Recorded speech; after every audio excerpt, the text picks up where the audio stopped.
Well, yeah, this is actually a good way to start. We're just giggling Oh, over names. So great. I'm It's try, wonderful. My trying to name is yeah, Hey, try you and know what? pronounce your name. No, thank you for asking me, okay? There are people who they don't ask, and then there's people who take educated guesses, and then Yeah, there's the people who just outright guess. yeah. And so I'm all sorts of things. I'm Georgia, I'm Julia, I'm Judy. For the littles in my life, I'm Beauty, and I'm much that's my favorite one. Beauty anytime, any that's But fine. Udia, I got that Udia, right? Udia, Udia, you okay. got it, No, you got I get the guessing thing because 'cause I'm a Richard, I go by Ricky, my corporate name is Rick, but every now and then someone will call me Rich or Richie, and I'm like, where did you get that from? I'm not a Rich or Richie," and they just go with it. I'm like, "Okay, you sounds good, you be sounds good. you." Well, why don't we do proper introduction? Why don't you tell everybody a little bit about who you are, where you work, what you do? Thanks, Ricky. Yes. So my name is Jurija Metovic. I currently lead marketing and go-to-market strategy for SurePath AI. SurePath AI is a AI security and governance platform. Really simply put, it's been fun, but we're born out of the kind of block or allow generative AI era. So when ChatGPT really came on the scene, we came out and said, "Whoa, whoa, whoa! This is a risky thingy people are using. Bad things can happen. We didn't really understand those bad things. We didn't understand how to protect those bad things and enter SurePath AI. So about 3 years in go to market, maybe 2 years realistically, as I'm coming up on my 2 years there. Wow. So 3 years, that still startup world? What does that look like? Super startup world. Yeah. What does it look like? Oh my God, it doesn't look like the way it looked before. So I actually came up through B2C sales and customer success. And I really learned how buyers bought. I moved into B2B tech maybe coming up on a decade. And so that's where I really started to experience startups, being marketing hire number one, being marketing hire number one again. um, and what it looks like then versus what it looks like now, worlds apart. And can you guess what I'm about to say? Why?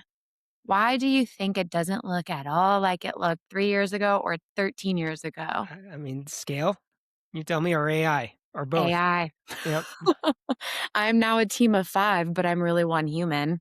So Jeez. it's the field has just changed incredibly and more than I ever could have seen coming in the past 2, 3 years. It sounds like the startup world kept pulling you back in even before AI. So why? What's been the attraction with the startup world for you? Building. Cliche, classic comment, but building. When you walk into a startup, you're not inheriting anything. There's nothing for you to inherit. When you're marketing hire number one, when you're the founder go to market right hand, there's nothing for you to inherit. You're going to build a process, you're going to build a team, you're going to build a solution, you're going to build a story, you're going to build a partner program, you're going to build whatever you're going to do, you're going to build. So that was the biggest thing. And for me, I operate best when something is working but there's no system, and I get to come kind of apply these, I guess, guardrails. Maybe I say that too much in my current my current marketing career.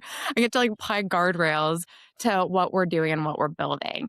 And then something I recently learned to articulate really well is you are so close to the customer, to the revenue, and to real ownership at a startup. You're not degrees away from it. Like, you are literally next to them all the time. Yeah, I think that's so important because I've worked. Obviously, Partner Vista is a small startup right now, but I've worked at $100 million organizations, and I've seen what happens when people are multiple degrees away from a customer. I was talking to a CRO the other day about this and how much he was struggling because just because people are not in sales doesn't mean they shouldn't understand what the customer is going through, the challenges, how this impacts product, and all the challenges he's now dealing with as a CRO because people are Mhm. so many degrees away from the customer. Now he's trying to undo all of that. So Yep. Yeah. I've seen both sides. Let me ask you, in terms of being a partner marketer at a startup, maybe limited budget, limited brand, you got to build everything from the ground up. Where do you start? How do you prioritize? What are the things that you focus on at the very beginning? Well, going back to what I was saying, I mean, there's no program, there's no system, you're not inheriting anything. And when you ask that question, and even when I get it now, people ask me like that, what do you do? Right? Nobody knows who you are. No, you don't have a system. Let me give you an example of something that we did. So recently, and I'll use my current SurePath as the example. Nobody knows who we are. We're in this new space, AI. new tech, right? This isn't firewalls. This isn't your keyboard, whatever. So we took a big bet. We said, okay, well, we don't really have a program, but let's take some bets on some key partners that we think have the relationships, have the authority in the space. And what we did is we showed up at a partner SCO. We were a seed company and we said, we're going to go. And whoever's listening, watching, or is going, like, it's not cheap and it's not nothing to walk in and say, we're going to show up at a place where nobody knows who we are, to go and position ourselves as a partner for them, as our partner. We don't have closed won deals yet, but we just have conviction and we want to go build that relationship. Like, And we placed that bet, and that was not an easy sell. Like, let me be very clear, that's not an easy sell. It's not a cheap sell. But how I was able to position that is to say, okay, let's look at the market. If it's our priority is go to market to lead in partner and channels, right? In the ecosystem, who out there already has our buyer's interest, their trust, who has the logos on the site, who have we worked with as a group, right? We're strong professionals. What partners have we worked with before? Let's bring them forward. And then how do we get into real conversations fast? It's okay if they say we don't know what we're doing in AI. It's okay if they say we don't have a solution, we don't have a budget. How can we just get into the conversation? And so I think coupling that for us was like where we needed to place a bet and say, we're we'd like to build from deals. They're not they're not necessarily there when you first starting out, right? Or they don't look maybe the way that they're going to look today. They don't look the same way they did 3 years ago that they do today. And so we're not looking at deals, repeatable motion program.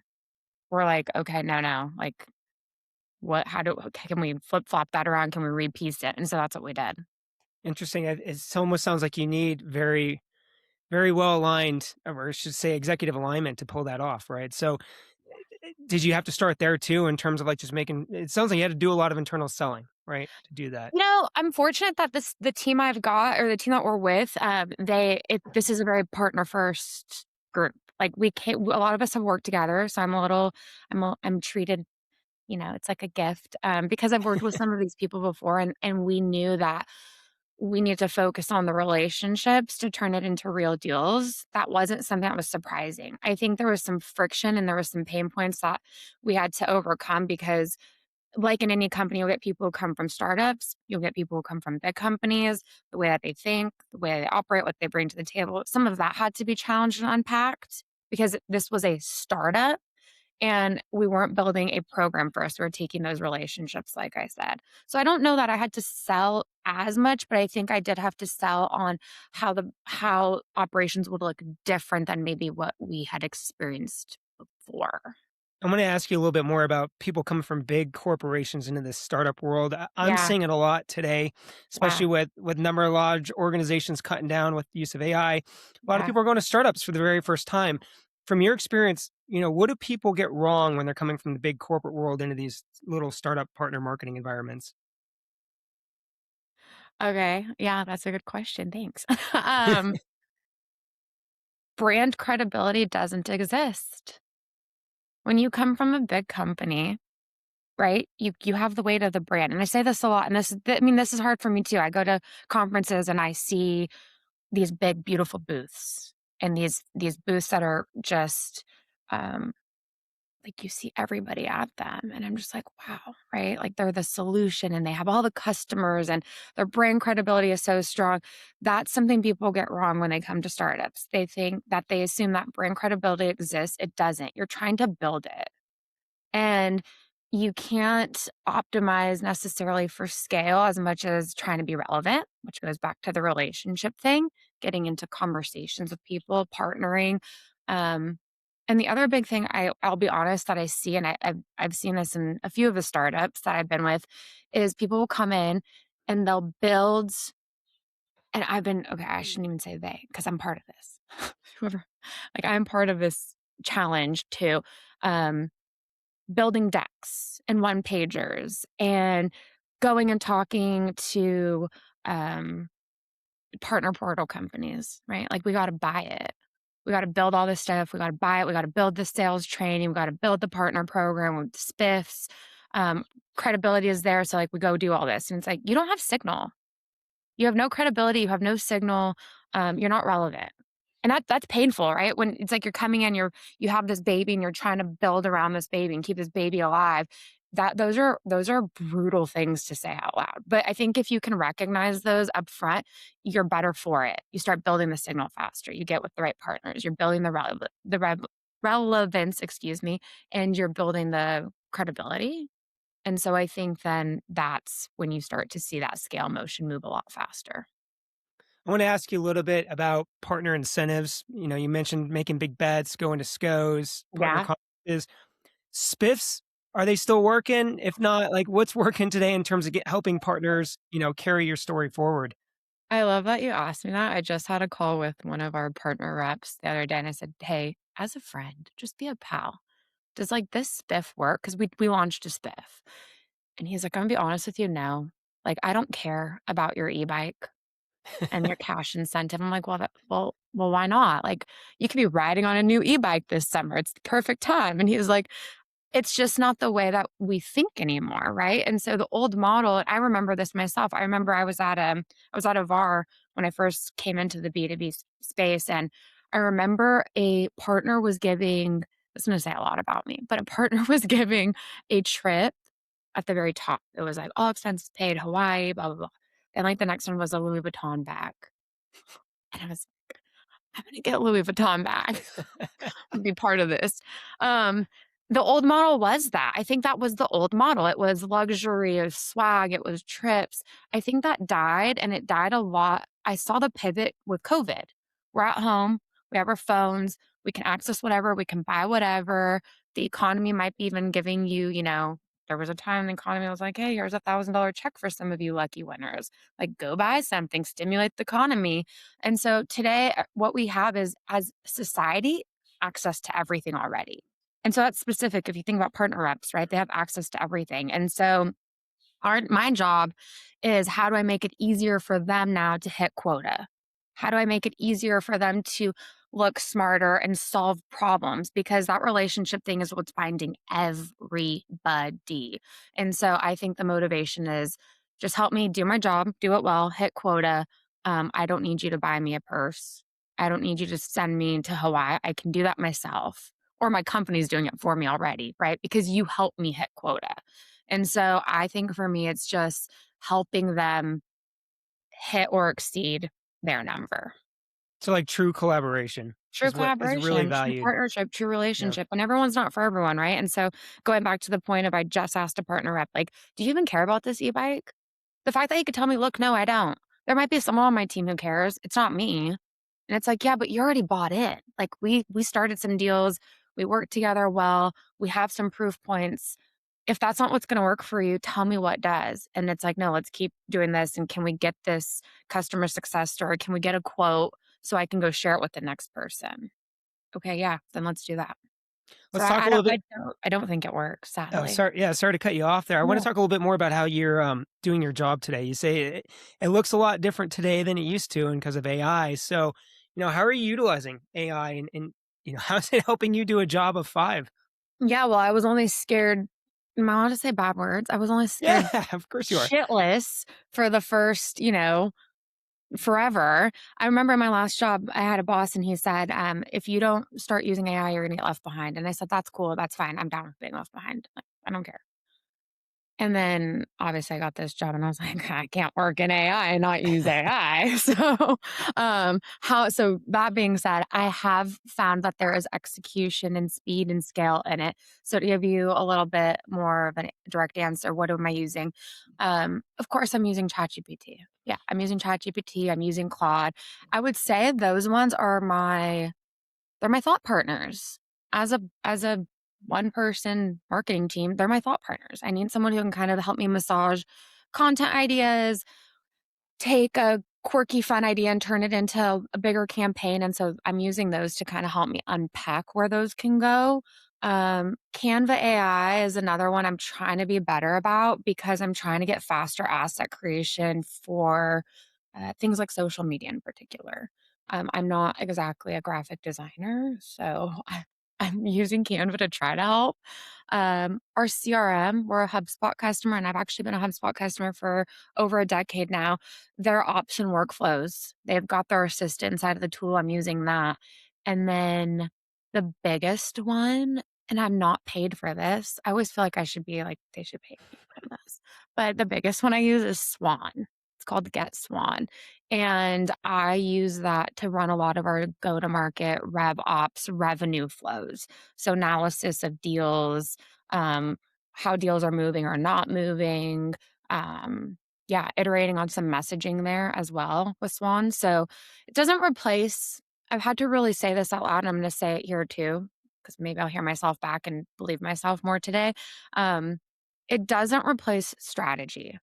It doesn't replace that I still have a relationship with my partner reps or my team or my CEO, and it surely does not replace my judgment. And yeah, I think just saying that out loud felt kinda good too. So yes, it lets me operate like a team of 5, but there's still the thinking and relationship side that's very human and very rewarding, and I'm making sure for me personally, Ricky, like, it's a choice. I don't use AI to respond to my emails. I'm me, that's a choice, but I Yeah. am using AI in other areas that might help me move faster.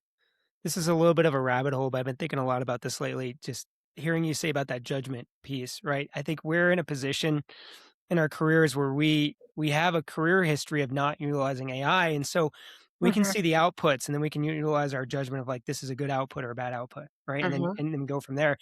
I'm a little worried about people coming in the workforce now that are just using AI for everything, where they don't have that history, that expertise to know what's good or bad, and they're kind of moving up. And I don't know what that looks like in a couple of years. I mean, we'll find out, but I mean, I think we're very fortunate to just know what good looks like, and we can work with AI and know what's good or bad, and move forward. There's a whole crop of people coming up in their careers that don't know what good or bad looks like. They do from a textbook, but not in reality. And it's going to be interesting to see, how they take those outputs and put it back into practice. But yeah, it's the part that scares me the most because I could say what I just said to you with some confidence, right? Yeah. "Hey, strategy, relationship, judge," like, but again, going back, it scares the shit out of me. Yep.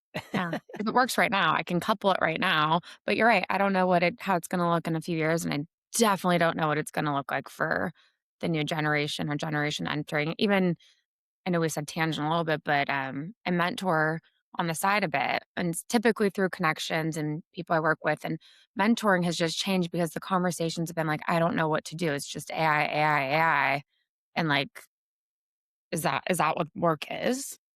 It's like, I don't have the answer. How much does community and mentorship play a role in what you do in the startup world? It plays a huge role. It plays a huge role. It goes back to actually the earlier question you asked, what keeps pulling me back. A huge part of it was that. It was that I could mentor. It's that I could, um I'm a connector. I'm a connector through and through. And so the startup space allowed me that. It allowed me an opportunity to meet people and connect with them, connect new hires into organizations. I mean, I will say but quite a few mentors too. I shouldn't say quite a few. Two gals that I've mentored in the past kind of 5, 6 years, I've been able to help place into roles through connection and community and startup and just giving an opportunity to like get gritty and just work. Like I want to work hard. So it's played a huge, huge role. And that's something that we don't need to get into it here, unless you really wanted to, but that's completely changed like how I mentor and who and if I can. Like am I providing value to them? Can I right now? Um and it's just that's a bigger question I don't have an answer to, and it's been harder to answer and fill. Yeah, no, I mean, I've experienced it firsthand. I mean, I've always been I like to think of myself as a networker, and built strong relationships, corporate side for 20 years. But when I made the jump into the startup world and saw what like real community and real mentorship was, and, people even at big competitors that would go out of their way to give me their time and expertise, and, nothing was in it for them. And I saw it firsthand and how, valuable that was to me as a startup where I was doing a lot of things I just didn't even know what I was doing. Yeah, And people were stepping up wanting to help me. And I felt that, and now I wanna give that back, So now I look for opportunities, like you said yourself, to, like, where can I add value, and can I even yeah, add value? yeah. Yeah, not everything requires. I mean, I know we go to work so we get a paycheck, and the paycheck affords us home and activities and kids' sports and vacations and all these great things, and that's true, but, we're taught that, right? Like, we get a job and we're taught, like, "Oh, you go to work and you get a paycheck," and, like, things become very transactional, and so when you take the money off the table, what does that look like? What's the driver? And I think that's a lot of the fun part and the rewarding part about mentorship and connection and community and networking is you're still mind sharing with humans and you're building rapport and maybe even friendship along the way. And that's often more meaningful than a paycheck every 2 weeks. No, it's so true. I mean, so many friends I have now are just people I've met through the industry. I mean, I remember Yeah. I spent 3 years in I was telling you earlier, spent 3 years in Chicago. I moved to Chicago to open our office for IDG at the time. Didn't know a soul. I was calling on the advertising agencies there, and they happened to be it was the time where, like, a lot of the tech agencies were in Chicago, so, like, Mhm. Starcom had Microsoft, HP was at OMG, Intel was at OMD, and you just went down the list. And so I just started working with these people, and we go out and we'd have fun nights and we'd have hard nights and, working on RFPs till midnight. But I to this day, that was like, God, I don't know, 16 years ago. These are still my friends. I'm getting baby pictures and we're texting and they're doing something different. I'm doing something different, but they're true friends today. And Yeah. we started just as a working relationship. Yeah. Your community, the people that Yeah. support you doing Partner Vista, right? Or the people who are like, yeah, do a podcast. Yeah, great. I'm going to do it. So, yeah, I think we, again, it's the human piece, it's that connection, it's the relationship. Yeah. Totally. Well, let's end with a piece of advice. You've done this a couple times. You've probably learned a lot of what to do differently. If you had advice for someone that was coming into this for the first time, or maybe telling your past self, what would you do differently? Like, what's one piece of advice you want to give someone coming into this world? Oh my gosh. Well, if we're talking specific to partner marketers, right? Like, biggest thing is, y- uh, hmm. You're not behind. I think so many times, right, when we're building these things, especially if you're coupling startup and partner programs. So in my unique case, right, it's you're not behind. Like, just focus on 1 to 2 partners. We're not trying to build a whole program and build the whole world, and we're not trying to build for scale before what I said earlier, right? The signal. You kind of want a couple bites of signal. Um, you just need 1 or 2 partners at the table with you who can bring you into a deal, and you will serve for something, right? That signal piece, that brand credibility piece, um, 1 partner, 2 partners, not a whole spreadsheet of them. I love it. And I think that couples well with the community side of things because if you have a community of people that have done this before or doing it, Yeah, they'll provide you perspective. And I say that from my own experience where I've the last 14 months doing this, there's many times where I felt like I was behind and I've had other founders be like, dude, you're crushing it. yeah, But for my little siloed, I'm like, yes, I'm thinking 12 months, 18 yes. months out, and I'm like, we're so far behind. We need to do more Yeah, faster. it's so true. You and your own worst enemy, and everyone says it, right? And some of these things I'm saying are not special. These aren't special things. I've learned it from someone else who said it to them, who said it to them. But we don't need perfect. Perfect is not. I think sometimes I wanted that as somebody who's like, I'm like a 4.0 student. I only want A pluses. I wanted to carry that through. And so that equal to this mentality of perfect. Perfect messaging, perfect program, perfect one pager. I didn't want to deliver anything ugly. I didn't want my brand to look any, and I was like, no, no, no. No, no, no, no. We just need to get into conversation. We need to get a seat at the table, and then revenue will validate everything else I'm working on. So if I can get into one deal with one partner, that validates that other stuff. So one day at a time, one piece at a time, not perfect. And all our versions are different, right? What perfect means to us. We're our own worst enemy, and we have our own definition of everything. Reminding ourselves that is also important. Hey, this is my version of perfect, and it's okay if today it's not as perfect. Like, it's okay. Nobody It's even okay. your version's different than mine. I'll be okay. Well, Like, I love it. I'm going to end with giving myself a pop quiz. Let's see if I can get the name ooh. right from the beginning. Udia. Oh, so Did good. I get it? All right. Yes. All right. Cool. I mean, I was Well, hoping you'd say beauty, but it's I thought about it for a split second. I was like, no, I don't want to. yeah, Well, we'll just get, like, one of my nieces on the line next time. well, Udia, thank you so much for joining. It's Thank been a lot you. of fun. I really Thank appreciate it. you. It's been so nice. Thank you. It's an honor. Take care. Bye. Bye. See ya.